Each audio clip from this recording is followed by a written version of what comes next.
Olá, começa agora o programa Trabalhador em Foco. Esse programa aqui é uma realização do Movimento Sindical de Petrópolis, através da união de diversos sindicatos que fazem com que eu tenha oportunidade de levar para você aí de casa informações precisas e relevantes sobre o dia a dia de todos nós trabalhadores. No programa de hoje eu tenho o prazer de conversar com a Maria Ângela Gomes. Ela é historiadora, mestre em História Social e a gente vai falar sobre racismo ambiental. Qual a cor das pessoas que sofrem com as ditas tragédias climáticas e naturais? É isso mesmo, a gente vai pegar pesado no programa de hoje.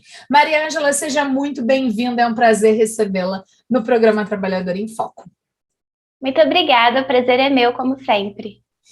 Vamos lá, Maria, começa pelo básico e explica para quem ainda não entendeu. Afinal de contas, o que é o racismo? O racismo, ele é um termo que, assim, no Brasil, realmente, ele é bem falado, mas pouco entendido, né? Por isso que eu acho muito legal começar com isso. O racismo no Brasil, basicamente, quando a gente fala dele, a gente tem que falar de história, a gente tem que falar de escravidão. Então, a gente tem que explicar que ainda, no século XXI, as pessoas sofrem preconceito por conta de sua cor, e por conta da estrutura que se criou em torno dessa questão racial. Né? O racismo ele está infiltrado na sociedade brasileira. A gente escuta muitas pessoas falarem que não existe racismo, que somos uma democracia racial, que é uma mentira. Então, assim, é legal a gente começar falando disso, que o racismo ele existe e que ele está aí na sociedade, no Brasil, né? Principalmente que a gente está falando do nosso mundo. Uhum. Você falou uma coisa que eu não conheço. Você falou democracia racial. O que você quis dizer com isso? Eu quero dizer sobre a questão do famoso dito somos todos misturados. O Brasil ele é um país que aceita todos os tipos de pessoa. O brasileiro é cordial, né? Então, assim, tudo está sempre bom, tudo está sempre bem, quando na verdade não é bem assim. Né? O racismo ele existe, o preconceito ele existe, e ele é uma luta de povos muito válida. Perfeito.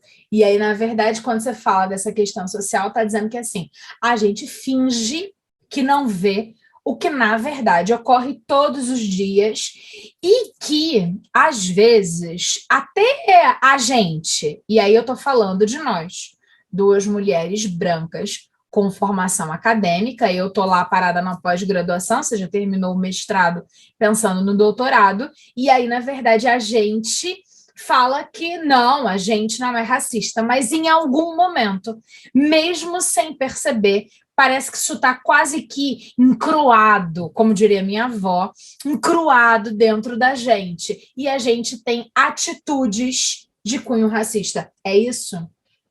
É isso, é o que a gente chama de racismo estrutural. Né? O racismo ele está enraizado realmente na sociedade. A gente se construiu como um país escravista e a gente leva isso, né? Eu gosto muito de citar nesse momento autoras que não são, né, brancas, que é, por exemplo, a Angela Davis e a Djamila Rabelo, que ela fala sobre essa questão do antirracismo, que ela fala que o antirracismo não é só você falar que não é racista, é Uhum. você ter atitudes antirracistas, é você colocar isso no seu dia a dia, é você pensar, você perceber, você chegar no lugar e perceber quantos negros estão ali, se eles fazem parte daquela circunstância, se eles têm acesso. Isso já é o começo para ser antirracista, né? É lógico que, assim, como você falou, somos duas mulheres brancas falando sobre racismo, então a gente não consegue chegar num ponto de falar sobre as questões psicológicas do racismo, porque a gente não vive, né? O que a gente pode fazer é estudar, entender, conhecer e trazer o nosso ponto de vista como mulheres brancas numa sociedade racista. A gente não consegue evidenciar as questões psicológicas do racismo. Né? O que a gente pode fazer é falar sobre os estudos sobre o racismo, é estudar, entender, trazer isso sobre a nossa percepção de mulheres brancas e trazer essa luta antirracista, né? Mas graças à política de cotas, hoje nós temos também muitos historiadores negros, historiadoras negras, que falam, que estudam o racismo e que podem falar isso de um outro olhar, né? Porque durante muito tempo a história ela foi escrita por pessoas brancas. Hoje isso não precisa mais acontecer, né? E por mais que a gente estude, a gente entende isso faça parte da sociedade, essas pessoas elas precisam ocupar os seus lugares.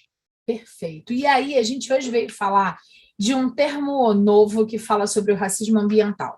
A gente não vai cunhar, a gente não vai aqui discutir as questões climáticas propriamente dito, mas eu queria entender a raiz histórica do que depois eu vou conversar com a Carol Soares, que é a geógrafa, e aí ela vai me falar das questões da ordem, do ambiente propriamente dito, do meio ambiente. Mas eu queria que você me dissesse, neste ambiente social em que a gente vive, de que forma que ele foi sendo ocupado historicamente por brancos e pretos.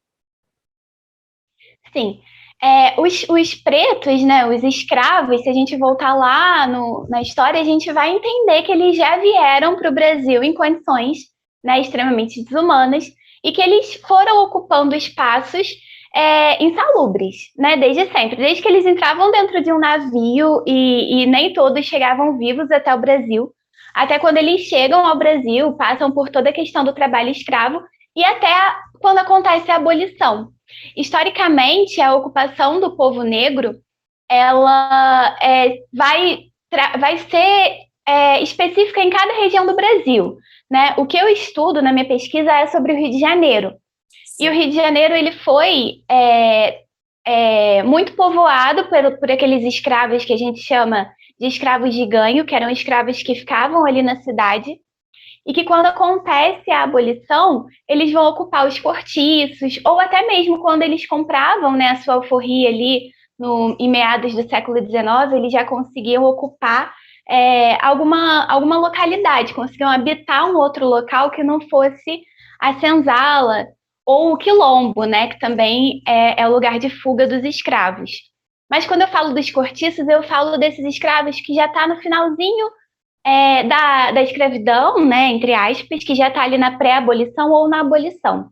Então, esses escravos eles vão ocupar os cortiços ali no Rio de Janeiro, e logo em seguida, no início do século XX, a gente vai ter uma política de higienização dos centros urbanos, que era a ideia de pegar essas pessoas pobres, negras, né, pretas, ex-escravos, e transferi-los para outra localidade, que eles não ficassem tão visíveis, porque precisava se urbanizar, modernizar, né, os centros urbanos, então eles vão ser colocados de escanteio. Os cortiços vão ser derrubados, até a política conhecida como política do bota fora, né, do bota abaixo, que é derrubar os cortiços que eram, né, cheios, as pensões dessas pessoas de baixa renda, desse povo preto, que quando a gente fala pessoas pobres no século XIX, não que não existissem brancos pobres, né, até porque a gente também tem a imigração, mas a gente está falando de ex-escravos, a gente está falando de uma pobreza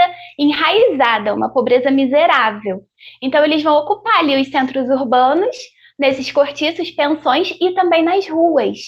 Né? Então, é muito conveniente no século XIX que essas pessoas sejam marginalizadas, porque imagina, né? Você é escravo, aí acontece a abolição, você resolve ir para as ruas, onde você vai morar? Aí você fica na rua, e aí a sociedade vai dizer, olha, vagabundo, mora na rua, não trabalha. Mas como trabalha se você foi escravo durante toda a sua vida? Então, a abolição, ela teve esse problema, né, que a gente conhece, não foi uma abolição bem estruturada, trabalhada para inserir essas pessoas na sociedade. Então, eles acabam ficando à margem e aí acabam ocupando os morros, né? Muitos construíram as casas com o resto de cortiço quando foram demolidos. Então, assim se constitui essa localização do pobre nos centros urbanos. Acho que eu falei muito, não sei se eu fui clara. Eu acho que você falou muito e eu acho que você falou muito bem, e aí tem algumas coisas que eu queria levantar a bandeira. A primeira delas é o seguinte: sempre que a gente fala de racismo, sempre que a gente fala dessas questões históricas, me vem à mente a questão de que a gente só começa a ver isso, e a gente está muito relacionado a uma história oitocentista, ali de 1800. E aí, quando você estava falando sobre isso, talvez pela primeira vez eu, tão idiotamente, tenha me recordado das minhas aulas de história lá no colégio, que assim, o Brasil era povoado pelos nossos povos originários, que nós erroneamente chamamos de índios, né? E aí aqui tinha índio, tinha povos originários, a nossa origem real.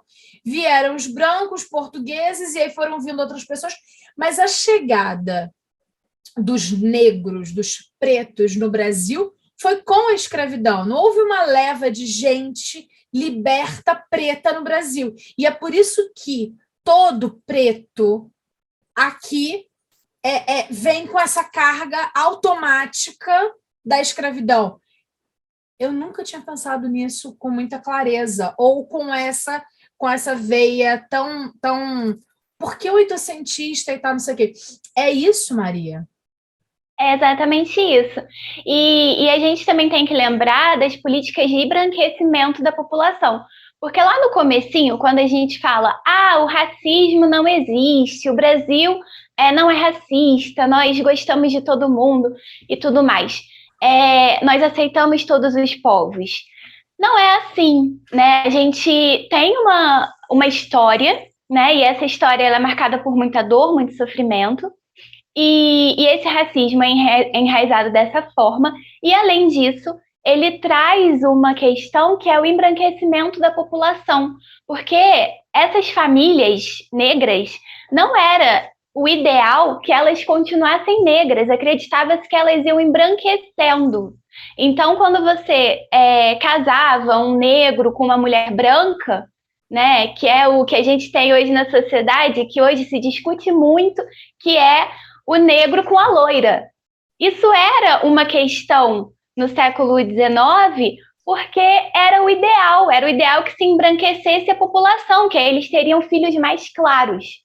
Porque se acreditava que o negro era um ser inferior, né? A gente precisa sempre lembrar que a escravidão ela acontece com pautas, ela acontece com justificativas, ela é pautada, né, que eu digo. Então ela tem sempre uma razão para ser. Não se resolve escravizar negros porque não gostavam de negros.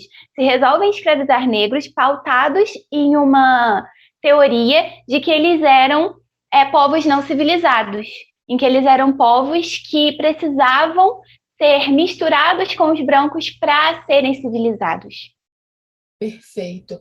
Tem uma outra coisa na sua fala anterior que eu queria ressaltar, que é a seguinte: você falou que quando os cortiços foram demolidos, e aí a gente enquanto sociedade, porque a gente faz parte dessa, e aí a gente carrega essa história, esse peso de quem antes da gente, a nossa história pregressa foi lá e fez isso, eles acabaram com os cortiços e queriam afastar ali do centro urbano as pessoas pretas, consequentemente pobres, ou pobres e consequentemente pretas.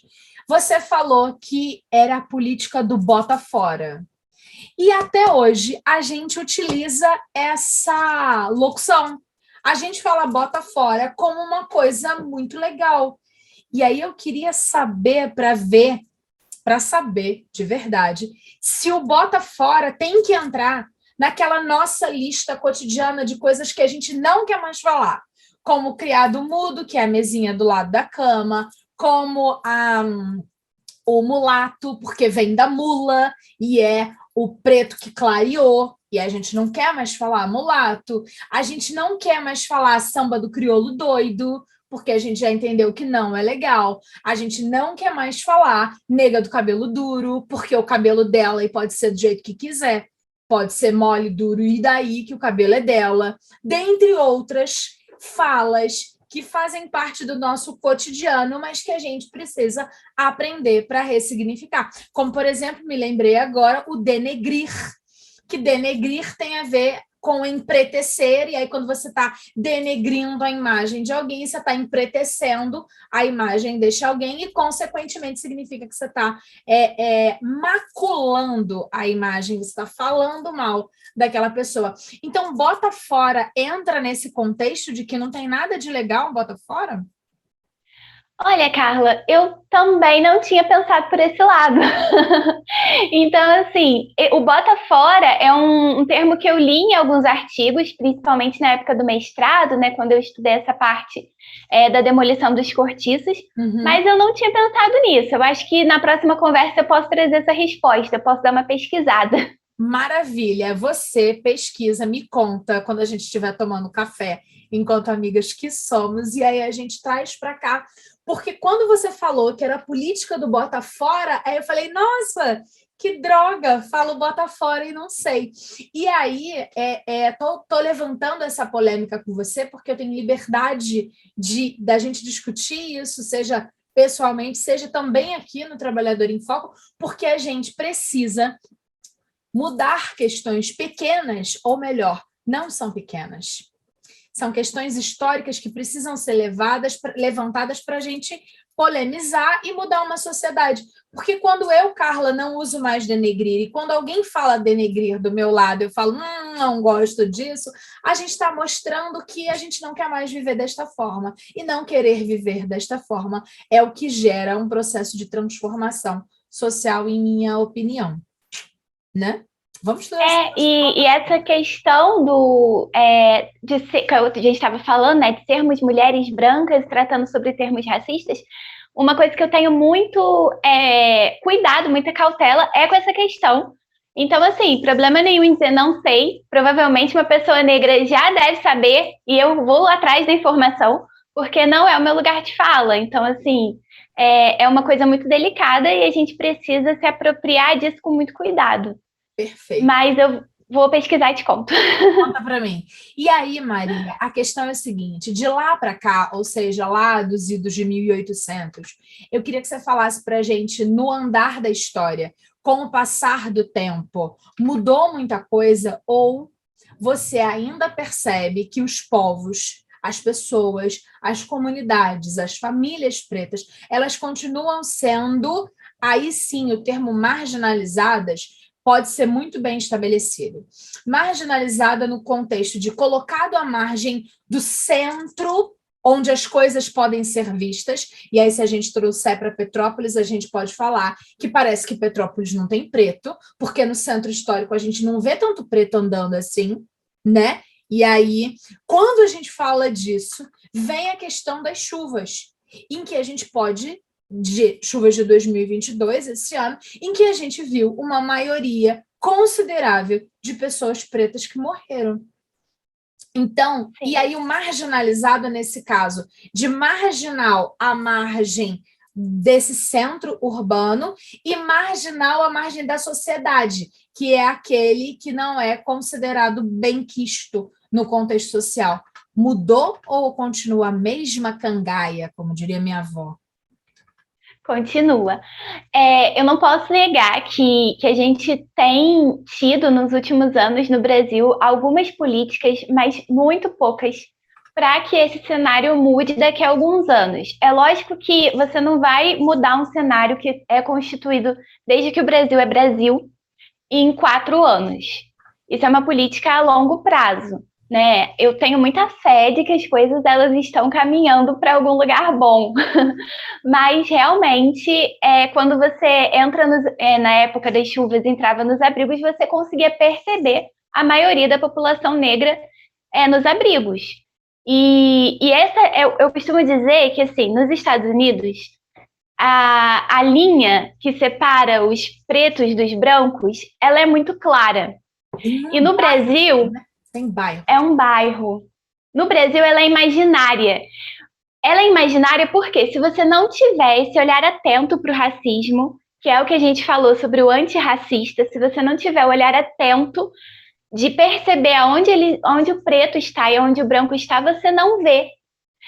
Então, se você não, no seu dia a dia, na sua correria, né, trabalhando, se você não parar por um momento e pensar quantos pretos tem neste restaurante e quantos pretos tem numa periferia, quantos pretos tem na população carcerária do Brasil.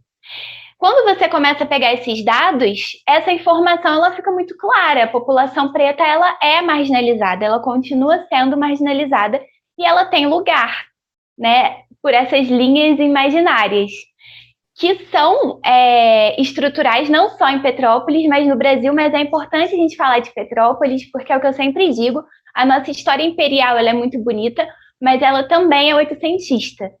E em 1800 existiam escravos em Petrópolis, a escravidão ela era latente na sociedade, então a gente sempre precisa repetir isso, né? A nossa história ela não é feita só de partes bonitas, de abolição de palácios, ela é feita de trabalho escravo. E a nossa cidade ela é construída nesse período, portanto, ela passa pela questão da escravidão. Quando você fala Petrópolis teve escravos, é porque vira e mexe, a gente ouve assim, em Petrópolis não tinha escravo. Só que não tinha, Pois é. assim. Tinha escravos. Inclusive, no meu trabalho de graduação, foi sobre a questão dos escravos em Petrópolis, através dos anúncios de jornais. Então, eram escravos e escravos que fugiam, escravos que também lutavam pela liberdade, porque também existe uma lenda, e isso é lenda, de Olha. que escravos eram, né, o que a gente escuta hoje das empregadas domésticas, é quase da família. Fantástico. Sabe? Não existe. Então, assim, eram escravos e escravos que fugiam. Então, se fugiam é porque não eram quase da família, né? Porque se você é quase da família, você não vai querer fugir. E aqui em Petrópolis existiam escravos, escravos que fugiam, escravos que lutavam. A gente tem quilombos que permanecem até hoje e que são parte da nossa história. Então, a gente precisa falar sobre essa escravidão. É lógico que, assim, Petrópolis foi fundada em meados do século XIX. Então, assim, muito diferente de Magé, né, de outras regiões aqui mais próximas, que a escravidão já vinha durante muitos e muitos anos, a gente tem também o trabalho da mão de obra da imigração, né, que a gente lembra aí todo ano com a Bauerfest, né, com a festa japonesa e tudo, mas os escravos Os estavam italianos aqui, também, porque teve uma os cultura italiana italianos. estabelecida. Sim, mas os escravos estavam aqui, eles ocuparam os lugares, e hoje, quando a gente fala sobre essa linha imaginária, né, do racismo, tá aqui em Petrópolis e ficou muito evidente com as chuvas. Perfeito. E aí, quando você falou dessa colonização, né, ou da ocupação do nosso espaço territorial de Petrópolis por pessoas de várias nacionalidades, e aí vamos falar, a gente está falando dos italianos, dos germânicos, e a gente falou dos asiáticos, né, dos japoneses e tal, e aí a gente falou dos africanos, que é o povo preto. É muito engraçado, porque eu fiquei pensando aqui dentro das minhas caraminholas, porque um indivíduo dizer assim, eu sou Fala. descendente dos germânicos, é lindo. Eu dizer, eu sou descendente dos italianos que vieram, é lindo. Eu sou descendente dos japoneses que vieram para cá, é lindo. Agora, em via de regra, ninguém fala, ou melhor, a sociedade não quer que seja lindo falar que é descendente do povo africano que foi escravizado no Brasil. Maria, a gente está chegando no final de mais esse bate-papo, e aí eu queria te fazer uma pergunta para terminar isso tudo. Afinal de contas, o morro, a favela e a tragédia tem cor, e essa cor é histórica? Tem cor, essa cor é histórica, é muito evidente. E a gente precisa de políticas públicas para que isso mude. E a gente precisa de gente que enxergue isso. Porque é muito triste quando você vê as pessoas criminalizando ou culpando as vítimas das chuvas, que infelizmente eu ouvi algumas vezes durante as chuvas aqui em Petrópolis dizendo: construíram no barranco sabendo do perigo. não é bem assim, né? Quando você está preocupado com o presente, você não consegue olhar para o futuro. Quando o seu presente é muito pesado, o seu futuro é muito distante. Então, a vida das pessoas pretas no Brasil, ela foi sempre assim. Era sempre preocupado em sobreviver, preocupado com o presente. Você não pensa que a sua casa vai cair quando a sua única opção é construir aquela casa ou morar na rua. Não existe um e se chover e se cair. Não existe. Então, a gente precisa de políticas públicas que compreendam isso. A gente precisa de políticos que entendam isso, que olhem para isso e que tenham as atitudes antirracistas que a gente falou no começo. Maravilha. Queria mais uma vez te agradecer por participar com a gente do Trabalhador em Foco. É uma delícia falar com você. É uma delícia, na verdade, Maria, para mim, enquanto jornalista à frente do programa Trabalhador em Foco, conseguir colocar para fora da nossa conversa do dia a dia, da nossa conversa de amiga, tudo que a gente troca e que eu aprendo com você, eu tenho a grande honra de trazer aqui para ir para a televisão, para as mídias, para as plataformas, porque é uma alegria ver que temos mulheres como você, que estudam e que fazem e que podem fazer a mudança na nossa cidade, no nosso país. Obrigada de verdade. Imagina, aprendemos uma com a outra todos os dias. Maravilha. Obrigada a você de casa que ficou com a gente. A gente volta em breve com o programa Trabalhador em Foco, sempre aqui, tentando fazer a gente aprender um pouquinho sobre o dia a dia de todos nós, cidadãos, acima de tudo. E todo mundo tem um cado de preto nesse sangue que nos corre. É só uma questão de procurar. Mesmo eu, branquela desse jeito, com a graça de Deus, tenho um ancestral preto aqui para poder fazer com que eu me irrite. Já que a minha cor não me dá o espaço de fala, na verdade eu me irrito enquanto sociedade. A gente se vê em breve. Um abraço grande. Até lá. Tchau, tchau.